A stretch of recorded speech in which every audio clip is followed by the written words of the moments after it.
A lot of clients hear this and feel relieved. You're pre-approved, and they should pause, because a pre-approval by itself does not mean a Barndominium project is viable. Doesn't mean the land works, doesn't mean the plans are financeable.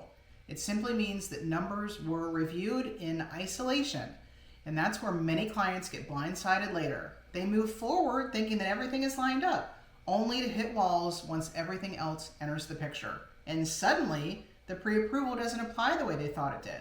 Adjustments start, expectations shift, and stress follows. Barndominium projects require more than a yes on paper. They require alignment.